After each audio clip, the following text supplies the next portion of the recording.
Selamat malam pemirsa, apa kabar Anda hari ini? Semoga Anda sehat selalu. Pemirsa, sebuah minibus terbakar di dekat sebuah hotel di Bangka Tengah, Bangka Belitung. Di dalam mobil tersebut ditemukan tulang belulang manusia. Bersama saya Gede Satria, inilah iNews Malam selengkapnya untuk Anda.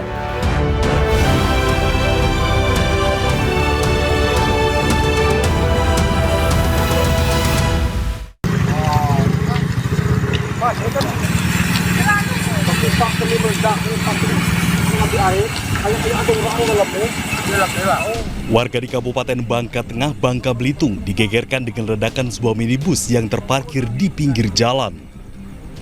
Petugas damkar yang mengetahui peristiwa tersebut langsung mengerahkan mobil damkar untuk padamkan api yang terus berkobar. Mirisnya di dalam mobil bernomor polisi BN 1967RC ditemukan tulang belulang manusia tepat di kursi penumpang bagian depan. Peristiwa yang terjadi pada Rabu dini hari diketahui pertama kali oleh warga yang tinggal tak jauh dari lokasi. Mobil meledak dari bagian tengah, api dengan cepat membesar menghanguskan seluruh mobil. Di dalam mobil tersebut ditemukan satu jenazah yang itu belum diketahui apakah perempuan. Proses dari penyelidikan dan maupun motifnya itu masih dalam proses penyelidikan. Hingga kini polisi masih terus menyelidiki kasus tersebut. Dari Pangkal Pinang, Bangka Belitung, Haryanto, iNews melaporkan. Masih seputar informasi kebakaran pemirsa, 5 lapak pedagang kelontong di Baruga, Kota Kendari, Sulawesi Tenggara hangus terbakar.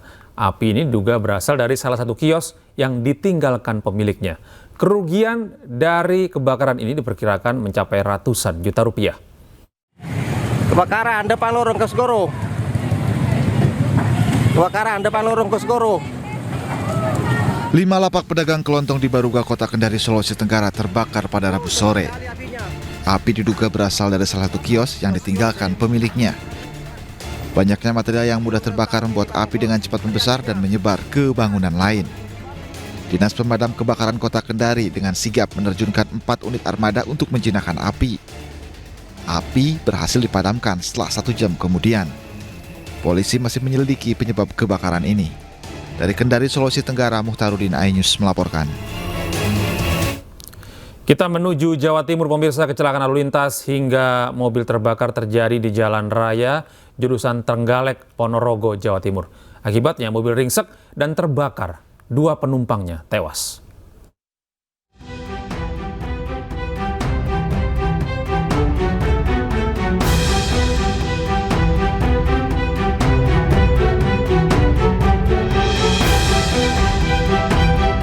Inilah rekaman kamera pengawas saat terjadi kecelakaan lalu lintas di Jalan Raya jurusan Trenggalek, Desa Besuki, Kecamatan Sambit, Ponorogo, Jawa Timur. Nampak minibus melaju kencang hingga oleng dan terjadi tabrakan hingga terbakar.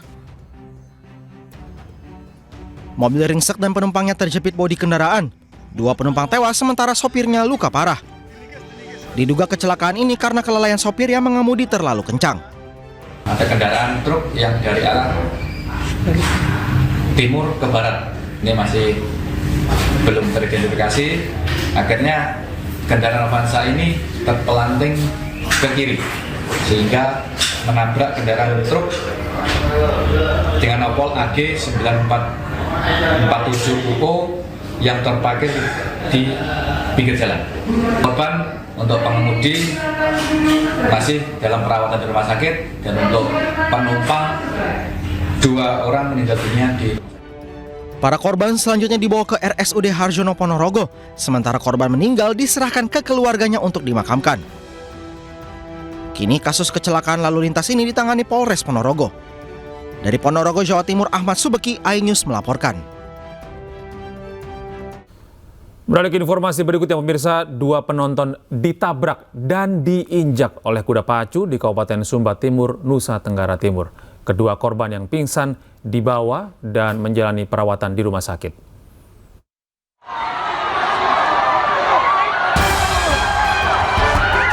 Insiden 2 penonton ditabrak dan diinjak kuda pacu yang sedang berlari kencang di Kabupaten Sumba Timur, NTT.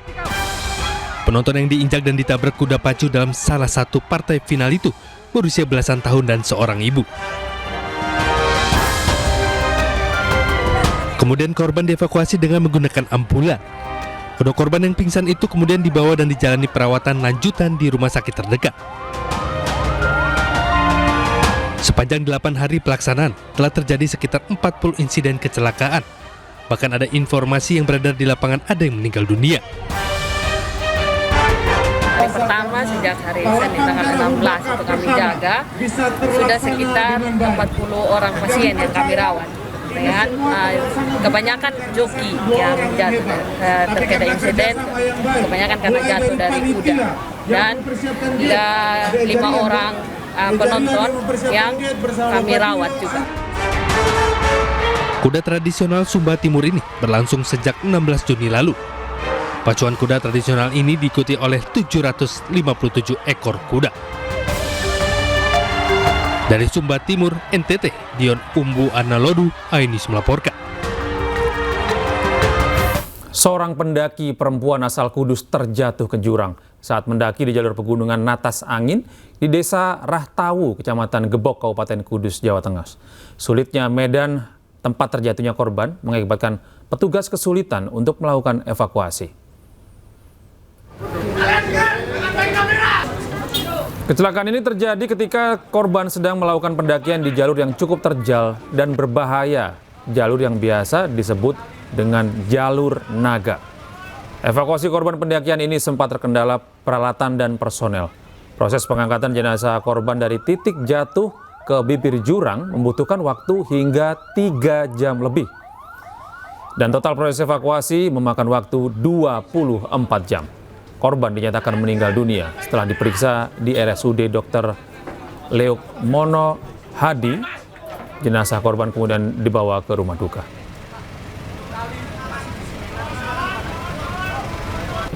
Upaya penanganan itu hampir sekitar 6 jam totalnya, sekitar 6 jam.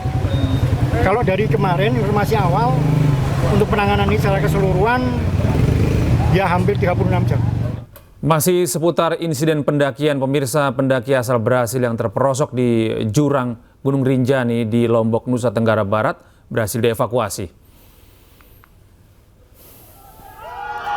Korban dievakuasi tim SAR gabungan dari kedalaman 600 meter. Jenazah korban selanjutnya ditandu, menyusuri rute pendakian menuju posko Sembalun, kemudian dibawa ke Rumah Sakit Bayangkara Polda Nusa Tenggara Barat menggunakan helikopter medis.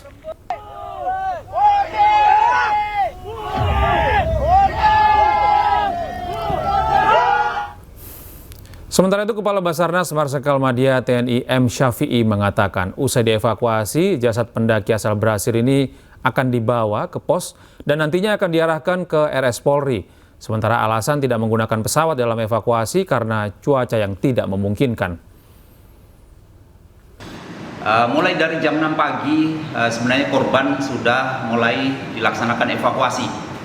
Jarak antara titik yang di atas dengan yang di bawah dengan jarak 600 meter itu sebenarnya terdiri dari beberapa angkor, artinya titik tambatan, sehingga memakan waktu yang memang agak cukup lama. Dan saat ini informasi dari SMC atau Sar Mission Commander yang ada di lapangan disampaikan bahwa korban alhamdulillah sudah berada di punggung dari LKP. Mungkin sementara itu yang bisa saya sampaikan, Pak. Oke, Pak, baik. Ini mungkin Pak dapat dijelaskan peralatan apa saja yang digunakan untuk proses evakuasi ini dan ada berapa orang yang diterjunkan untuk ke lokasi, Pak? Iya, jadi unsur-unsur yang terlibat dalam SAR ini yang kemarin saya sampaikan merupakan gabungan. Jadi tidak hanya dari Basarnas, tapi Basarnas dibantu dengan seluruh potensi yang ada di wilayah, baik itu tim SAR yang ada di Taman Nasional Gunung Rinjani itu sendiri, begitu juga dengan teman-teman termasuk dari kepolisian juga sudah tergabung bersama-sama. Begitu juga sarana atau alutsista yang juga dikerahkan, juga ada beberapa pesawat yang sudah standby, ada 2 pesawat dari Basarnas itu sendiri dan juga dari PT Aman Mineral.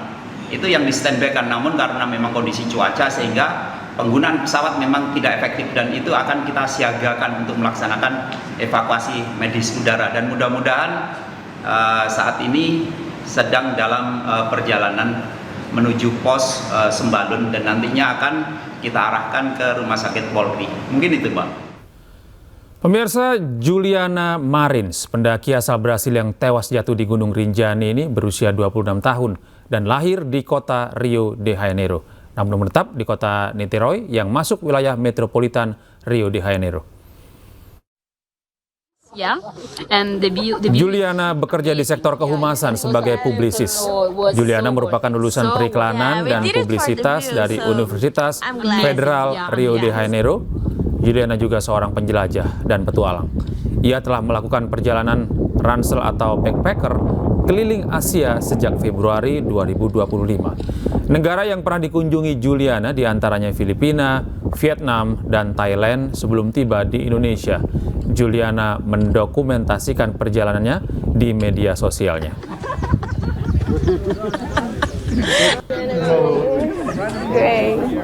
Great. Ya, sebelumnya pemirsa, pendaki asal Brasil jatuh di kedalaman 600 meter di jurang di puncak Gunung Rinjani, Sembalun, Lombok Timur, Nusa Tenggara Barat. Agar tidak terulang kembali kejadian serupa, pemerintah memperkuat standar operasional prosedur wisata ekstrim di seluruh Indonesia.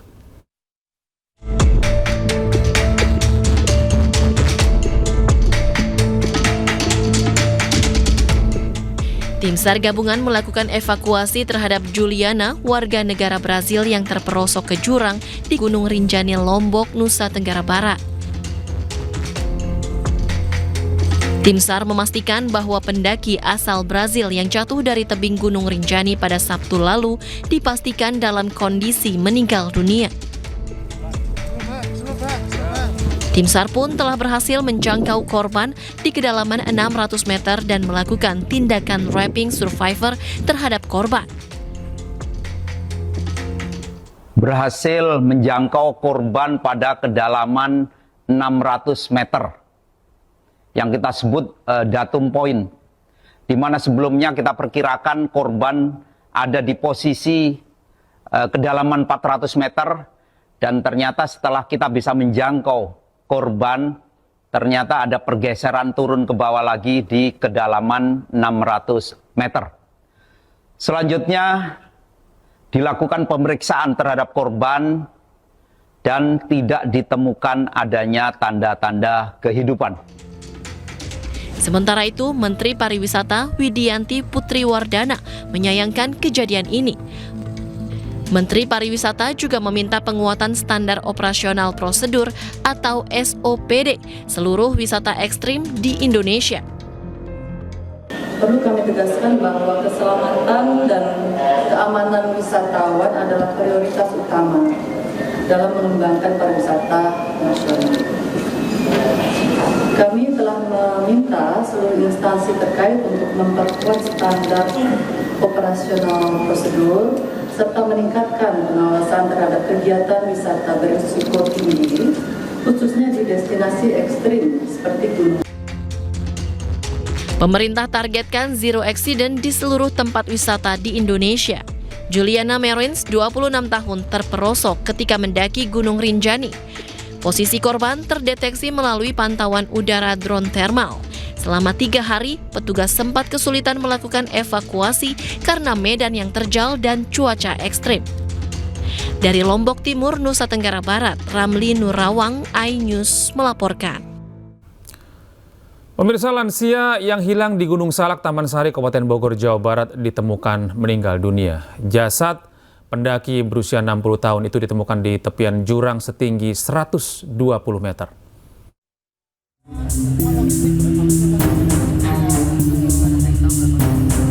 Seorang lansia berusia 60 tahun bernama Ayon yang sebelumnya hilang di Gunung Salak, Taman Sari, Kabupaten Bogor, Jawa Barat ditemukan tim SAR gabungan.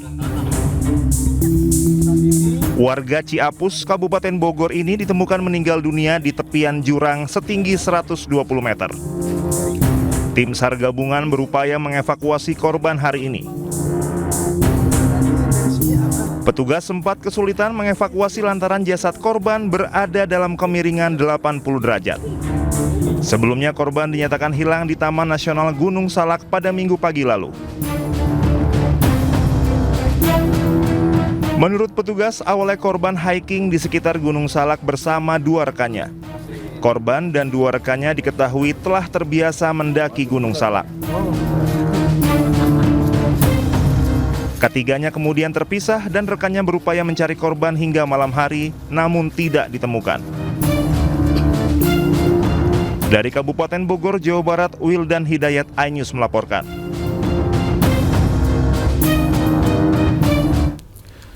Kita beralih ke informasi lain pemirsa, seorang ibu penumpang kereta mengamuk kepada petugas karena anaknya dilarang naik kereta karena tak punya tiket. Sang ibu tak bisa menahan kemarahan karena petugas meminta sang ibu untuk menyimpan anaknya di stasiun.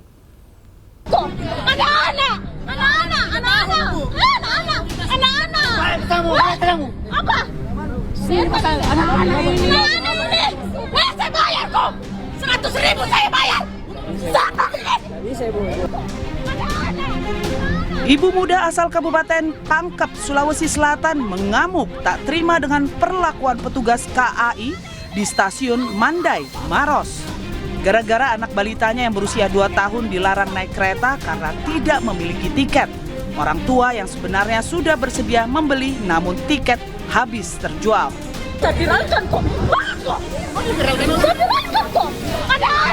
Yang membuat kesal ibu tersebut saat itu petugas sambil tertawa malah meminta agar orang tuanya menyimpan anaknya di stasiun ini. Tersinggung atas ucapan petugas, orang tua memilih urung naik kereta.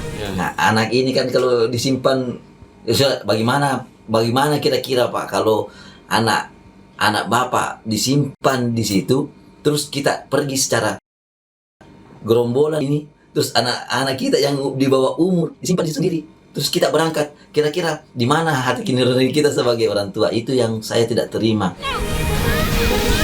Usai video ini viral, warga ramai-ramai meminta PT KAI mengevaluasi pelayanan petugas kepada pelanggan.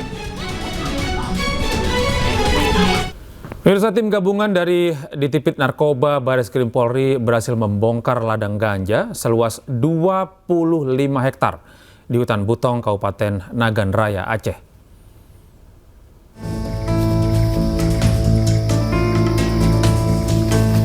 Usai menempuh perjalanan dengan medan yang ekstrim selama 5 jam lebih, tim gabungan dari Ditipit Narkoba Bareskrim Polri bersama TNI dan Bea Cukai berhasil menemukan ladang ganja di kawasan hutan Butong, Nagan Raya, Aceh.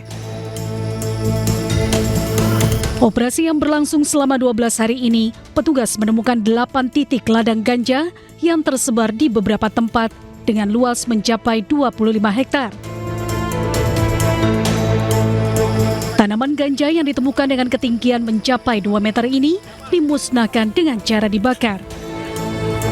Diperkirakan batang ganja yang dimusnahkan petugas sebanyak 1 juta batang ganja atau seberat 180 ton.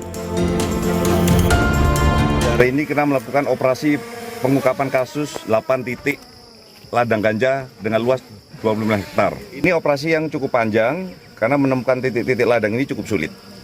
Dan masih dilakukan pengembangan terus. Saya belum menyebutkan tersangka dan beberapa peranannya karena masih ada banyak DPO yang perlu kita amankan.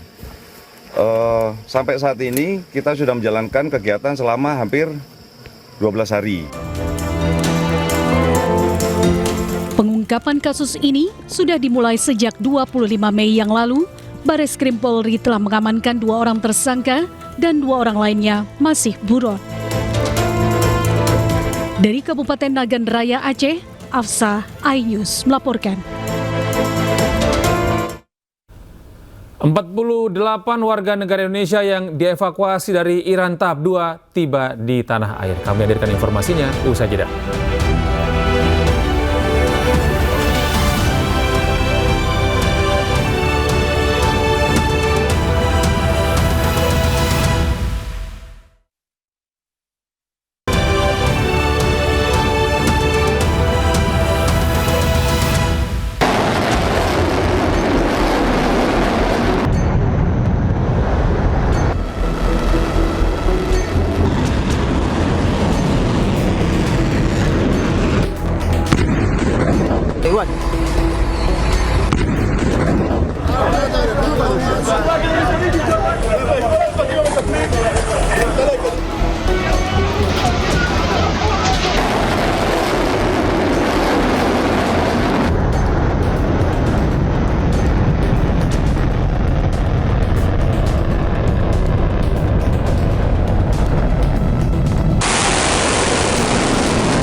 Pemirsa, Iran dan Israel saling klaim kemenangan usai berperang selama 12 hari sebelum gencatan senjata. Presiden Iran mengklaim telah melakukan perlawanan heroik, sementara Perdana Menteri Israel Benjamin Netanyahu menyatakan membuat kemenangan bersejarah.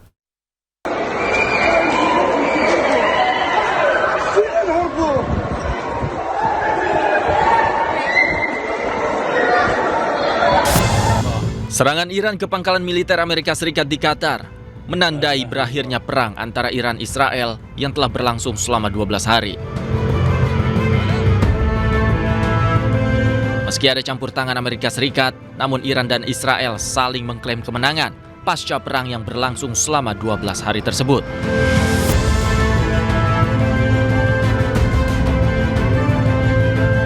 Dalam pernyataannya, Presiden Iran Masoud Pezeshkian menyatakan perang berakhir dengan gencatan senjata yang dipaksakan.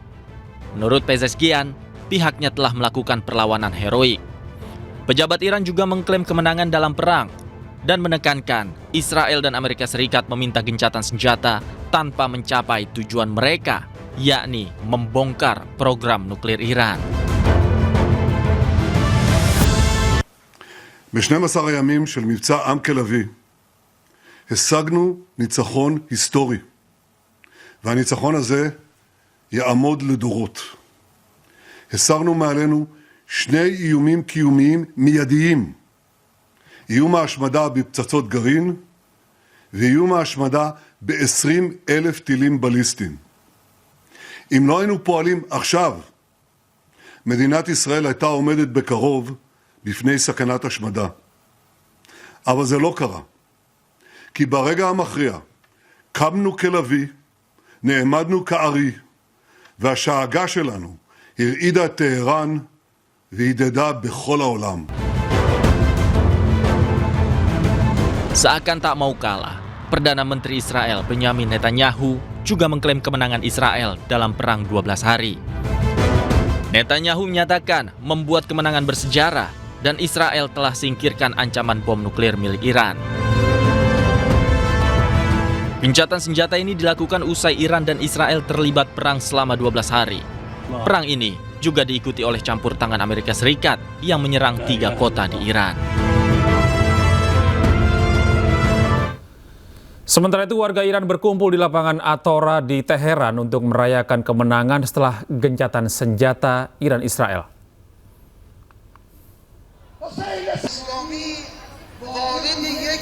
Ribuan warga Iran berkumpul dengan membawa bendera dan berteriak merayakan kemenangan pada Selasa waktu setempat. Aksi spontan warga ini mendukung pemerintah yang menganggap kemenangan di balik momen gencatan senjata perang Iran-Israel selama kurang lebih 24 jam.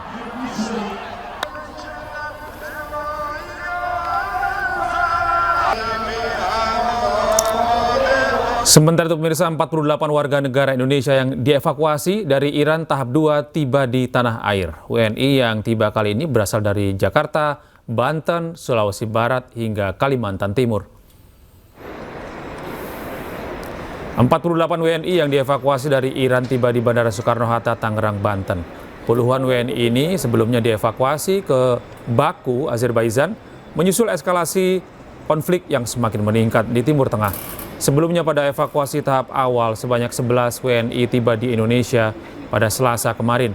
Rencananya akan ada 31 WNI lagi yang akan tiba di Indonesia pada tahap ketiga pada Kamis besok. WNI yang akan tiba esok diantaranya berasal dari Lampung, Jawa Tengah, Sumatera Selatan, hingga Kepulauan Riau.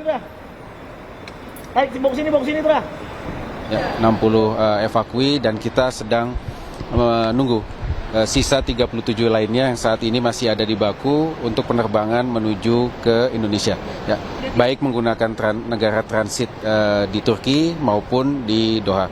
Tadi sudah dijelaskan oleh Pak Furqon bahwa memang untuk penerbangan yang menggunakan transit di Doha sempat mengalami kendala ya karena ada penutupan wilayah udara pasca serangan Iran ke pangkalan militer Amerika Serikat yang ada di Al Udeid, Qatar. Namun dari pantauan KBRI Doha, operasional bandara sudah berjalan dengan lancar ya, dan saat ini mereka sudah mulai mengatur penerbangan keluar dari Doha, dan insya Allah 37 WNI lainnya dapat segera kita pulangkan ke Indonesia dalam waktu sehari 2 hari mendatang. Jadi ada 4 penerbangan ya, pagi, kemudian 2 penerbangan sore dan 1 nanti penerbangan malam. Jadi 49 ini adalah total yang akan kita pulangkan pada hari ini, yang tiba pada hari ini, termasuk nanti penerbangan pada malam hari. Jadi selain 49 evakui yang kita evakuasi dari Iran, dapat kami sampaikan juga bahwa KBRI Muscat ya, juga melakukan evakuasi terhadap 3 warga negara Indonesia yang tinggal di Yaman Utara. Ya, ini Yaman Utara ini adalah wilayah yang dikuasai oleh Houthi yang selama beberapa waktu terakhir selalu mendapatkan serangan gempuran dari Israel. Ya, sehingga kita melihat bahwa kondisi mereka berbahaya dan KBRI Muscat sudah menetapkan status siaga 1 untuk Yaman Utara, dan oleh karena itulah kemudian kita aktif melakukan proses evakuasi. Jadi yang akan tiba 3 WNI, sedangkan untuk warga Indonesia yang tinggal di Pemirsa, sehari sebelumnya dengan menggunakan maskapai Turkish Airlines TK56 rute Baku Jakarta, 11 WNI yang dievakuasi dari Iran tiba di tanah air pada Selasa malam. Mereka adalah WNI yang dievakuasi pada gelombang pertama dari Azerbaijan. 11 WNI yang terdiri dari pelajar dan pekerja migran merupakan bagian dari total 386 warga Indonesia yang terdaftar di KBRI Teheran. Evakuasi dilakukan bertahap setelah Menteri Luar Negeri meningkatkan level siaga di KBRI Teheran menjadi level 1. Pemerintah mengimbau seluruh WNI di Iran untuk kembali ke Indonesia karena konflik antara Iran dengan Israel masih panas. Ya, alhamdulillah baru saja kurang lebih 1 jam yang lalu ya, kita menyambut saudara-saudara kita warga negara Indonesia yang sudah berhasil kita evakuasi dari Teheran, dan ini tentunya sesuai dengan arahan Bapak Presiden ya, beberapa waktu yang lalu sejak konflik ini terjadi, sudah memberikan arahan yang jelas agar pemerintah ya, dalam ini Kementerian Luar Negeri kita sudah melakukan langkah-langkah antisipasif dan persiapan, sehingga kita alhamdulillah sejauh ini sudah berhasil mengeluarkan ya dari Iran kurang lebih 97 ya, tepatnya sebetulnya 96 WNI kita, karena 1 orang adalah menikah ya, warga negara asing yang menikah dengan WNI kita yang tinggal di Iran selama ini, dan 97 sebagaimana sudah pernah disampaikan oleh Bapak Menteri Luar Negeri sebelumnya, mereka sudah kita evakuasi dari Iran, ya, dari Teheran dan beberapa kota di sekitarnya menuju ke perbatasan ya, Azerbaijan menuju Baku, ya, untuk kemudian kita lakukan proses evakuasi. Dan alhamdulillah tadi kurang lebih pukul 17.35 ya, dari 97 orang yang sudah kita evakuasi, 11 orang ya sudah tiba di Jakarta ya. Mereka berasal dari 2 provinsi ya, Provinsi Jawa Timur dan Provinsi Kalimantan Timur ya. Alhamdulillah mereka dalam keadaan sehat, meskipun kita tahu perjalanan yang ditempuh oleh saudara-saudara kita sangat panjang ya, sejak tanggal 20 yang lalu mereka sudah kita keluarkan dari Iran. Beberapa hari mereka menunggu di Baku ya, untuk menunggu penjadwalan penerbangan ke Jakarta. Ya, pemirsa, perang Iran-Israel menimbulkan kekhawatiran bagi WNI yang keluarganya bekerja di Timur Tengah. Mereka berpesan agar selalu waspada saat bekerja di wilayah konflik.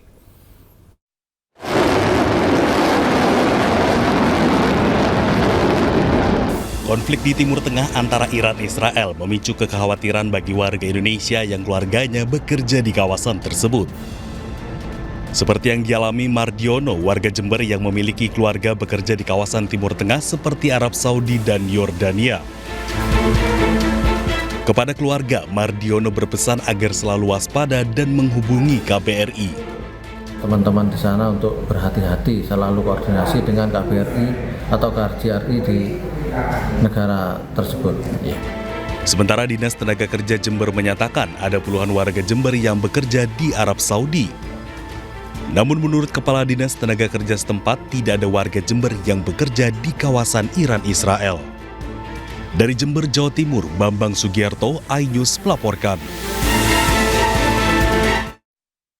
Setelah sempat ditunda kepulangannya imbas konflik Iran-Israel, rombongan jamaah haji kloter 44 debarkasi Surabaya akhirnya pulang ke tanah air dan tiba di asrama haji Sukolilo, Surabaya. Haru mewarnai kepulangan mereka.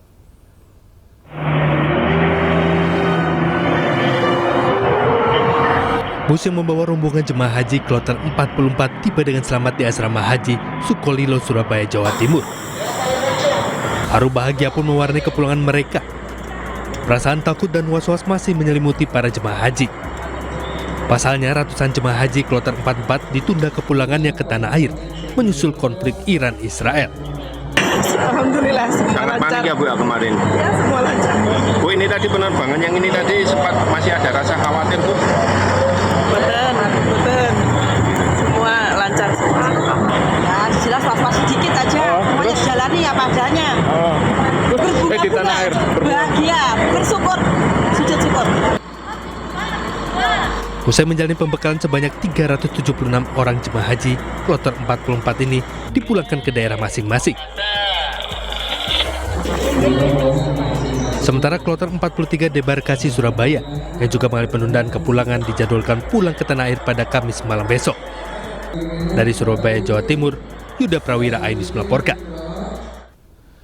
Pemirsa, Iran mengancam akan menutup Selat Hormuz, dunia panik. Harga minyak berpotensi naik. Kami hadirkan informasi lengkapnya usai jeda.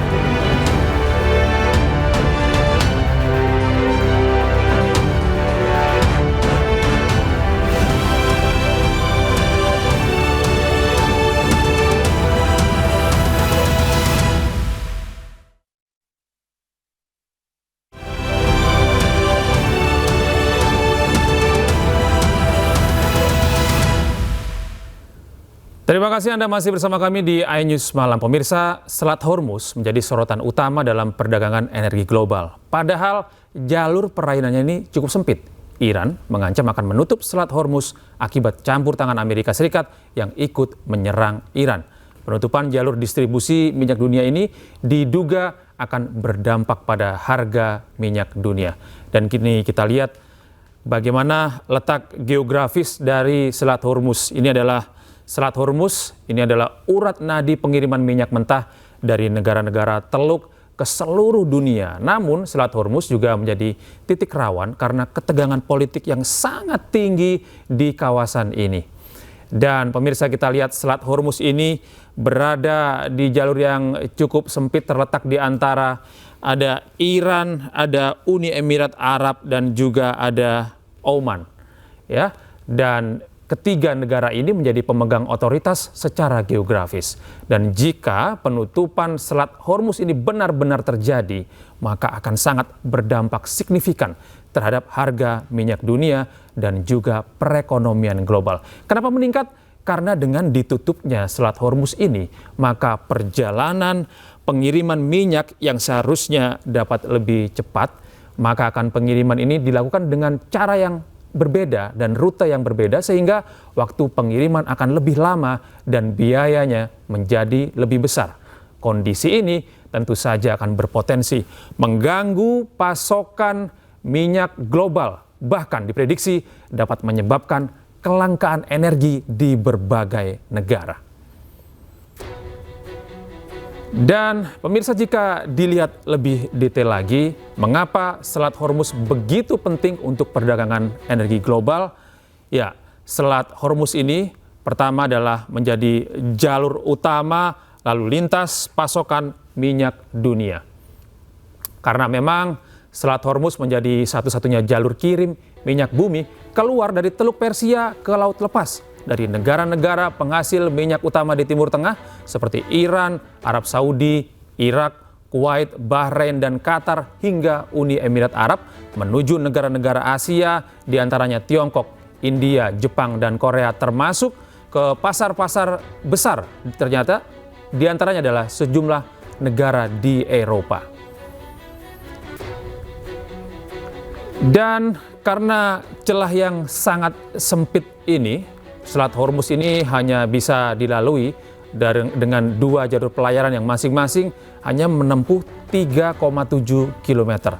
Setiap hari Selat Hormuz ini dilewati 15 kapal tanker yang membawa 17 hingga 20 juta barel minyak bumi atau sekitar 20% pasokan minyak dunia. Anda bayangkan, selain itu Selat Hormuz merupakan jalur transit utama gas alam cair atau LNG, terutama dari Qatar yang merupakan negara pengekspor LNG terbesar di dunia. Tidak hanya itu pemirsa, Selat Hormuz setiap bulan juga dilintasi oleh kapal-kapal komersial.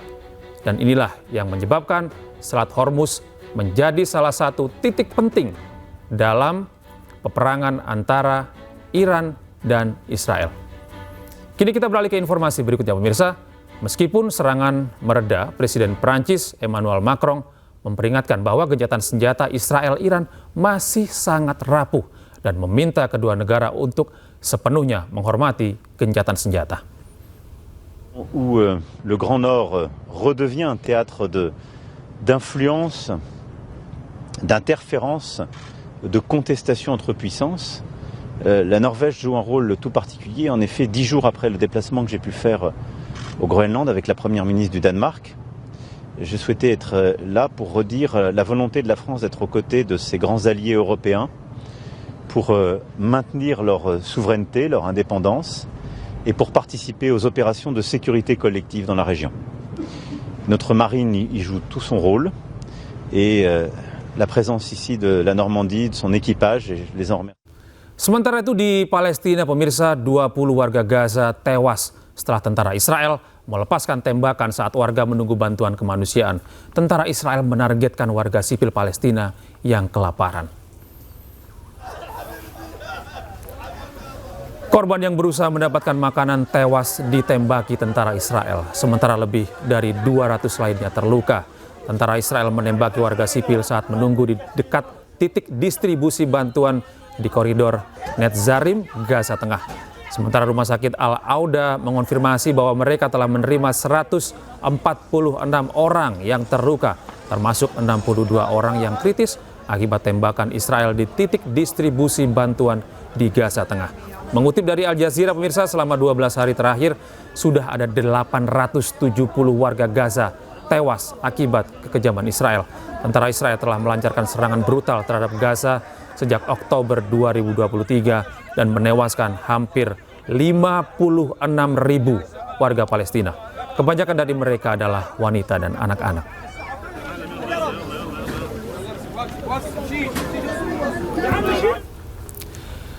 Ketua MPR RI Ahmad Muzani mengaku belum mendapat surat usulan pemakzulan Gibran Rakabuming Raka. Nantikan informasinya saat lagi.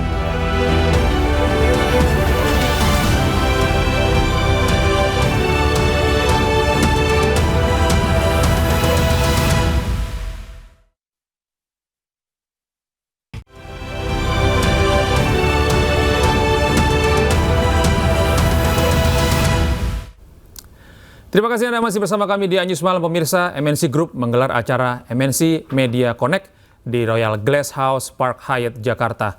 Dalam forum ini, Co-CEO MNC Group, Angela Tanusudibio, memperkenalkan ekosistem MNC Group yang terus bertransformasi, menjangkau semua kalangan melalui beragam konten yang berkualitas.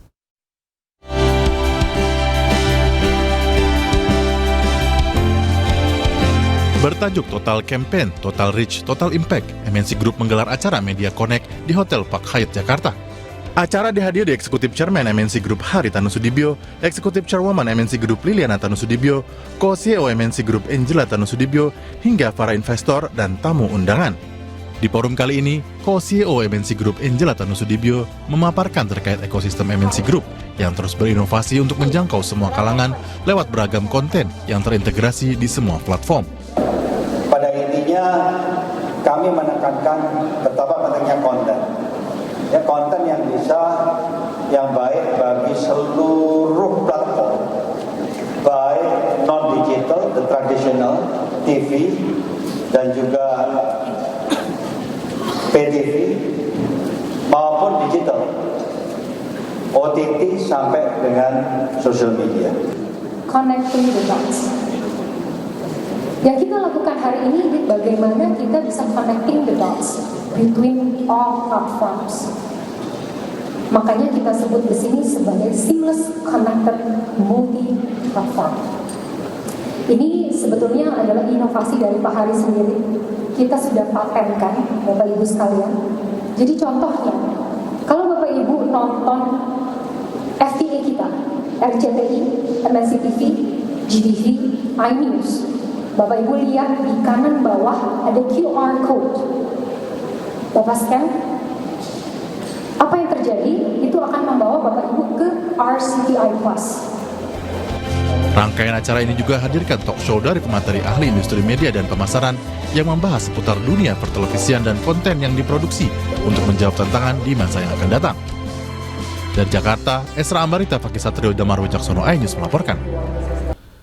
Kita beralih ke informasi lain, pemirsa. Ketua MPR RI Ahmad Muzani mengaku belum mendapatkan informasi dari Sekretariat Jenderal MPR RI perihal surat usulan pemakzulan Gibran Rakabuming Raka yang dilayangkan oleh Forum Purnawirawan TNI. Dan pemirsa, informasi ini menutup jumpa kita dalam iNews malam hari ini. Temukan selalu informasi-informasi terbaru kami di www.inews.id dan pastikan Anda juga menyaksikan cuplikan tayangan berita iNews di kanal YouTube @official iNews. Mewakili kerabat kerja yang bertugas pada malam hari ini, saya Gede Satria pamit undur diri. Terima kasih atas kebersamaan Anda.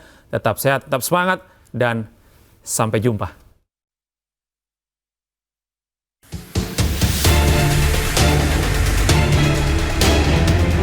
Ahmad Muzani mengatakan Sekjen MPR RI belum melaporkan pada dirinya akan adanya surat usulan pemakzulan Gibran Rakabuming Raka dari jabatan Wakil Presiden. Sekjen Partai Gerindra ini juga tak mengetahui adanya komunikasi antar pimpinan DPR RI, DPD RI, dan MPR RI perihal adanya surat tersebut. Dari Forum Purnawirawan TNI? Terus terang saya belum dapat update dari sekretariat sampai hari ini. Saya belum, teman-teman sekretariat belum melaporkan, saya juga belum menanyakan karena saya baru masuk setelah reses hari ini. Berarti Pak belum ada komunikasi antar pimpinan begitu? Belum. Sebelumnya menurut Jokowi tuntutan tersebut merupakan bagian dari demokrasi. Namun Jokowi juga mengingatkan bahwa Prabowo dan Gibran merupakan satu paket tak terpisahkan. Pemilihan presiden kemarin kan satu paket, bukan sendiri-sendiri. Kayak di Filipina itu sendiri-sendiri. Di kita ini kan satu paket. Jadi tidak bisa menerima presiden, tapi tidak menerima presiden. Ya memang mekanismenya seperti itu. Jadi sekali lagi sistem ketatanegaraan kita memiliki mekanisme yang harus diikuti. Forum Purnawirawan Prajurit TNI mengusulkan Gibran Rakabuming Raka untuk dimakzulkan dari jabatan Wapres. Mereka mengajukan surat kepada MPR, DPR, dan DPD agar ketiga lembaga ini mempertimbangkan usulan tersebut. Tim Liputan iNews melaporkan.